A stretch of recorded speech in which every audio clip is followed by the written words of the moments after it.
Hi, my name is Scott Ruta, co-founder of Nyack Exchange, and I'm going to teach you a little bit more about what we can do with the foam roller. One spinal problem we have, and this is throughout the whole population, is that we have a rounded middle part of our back. We're doing dishes, we're looking at the computer, we're picking up things off the ground, and we're constantly in this position. I always say to my patients, how many times a day do you bend forward versus how many times a day do you bend backwards? Well, the majority of the time we're bending forward.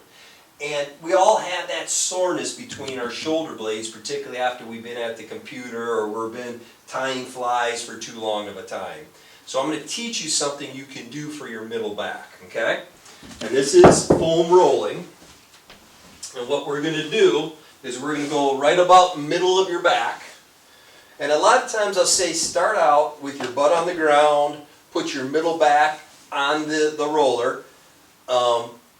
If you have any neck problems, you have to be very, very careful with that. You're not tweaking your neck. So I tell my patients, support your head. You're not going to pull on your head, but you're going to support your head. And start thinking about that you're going to arch your middle part of your back backwards from the normal bend forward you're doing. Okay? And you can go just one vertebrae at a time and think about that you're arching yourself backwards. You're going to find some spots where it's quite sore. Be smart, don't hurt them, but that's probably one of your problem areas. As you get better, you can start lifting your butt up into the air and give yourself more force through the foam roller. Again, you can go back and forth, or just find one spot and think about arching over that. As your neck allows, you can start letting go of your neck and allow your neck to bend backwards. Again, opposite of looking down all day. If that's tweaking your neck, support your head a little bit more.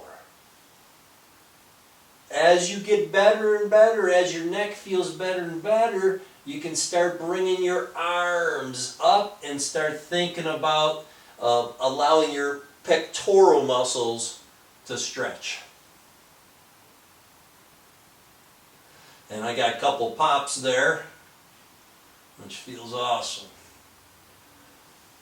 So that's something I do almost every night as I'm putting my kids to bed. I get the foam roller out and I stretch my back because as a physical therapist, I am, just like you, bent forward too much during the day.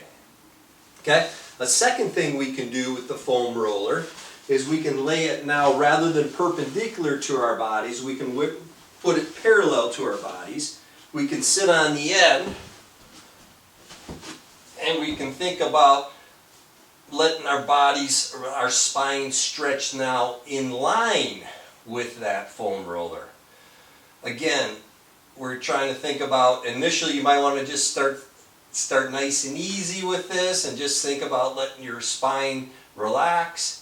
As time goes on, again, you can think about letting those arms go up over your head and just reversing that curve of what you're normally doing during the day. Normally you're hunched over.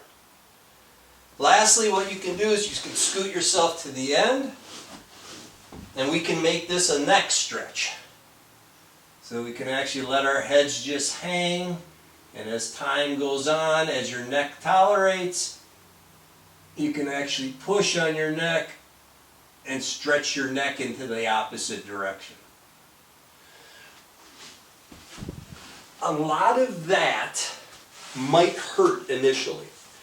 So your natural instinct is to say, that's wrong, I'm doing something I shouldn't be doing because I have pain. Well, I disagree. I think what that's telling us is that we're doing it too aggressively, that you're just pushing that stretch too hard. I have several patients that can't do what I just showed you to do because their neck or their middle back cannot tolerate it. But gently try to start to do it, because we eventually all are going to look like this unless we start working the opposite direction.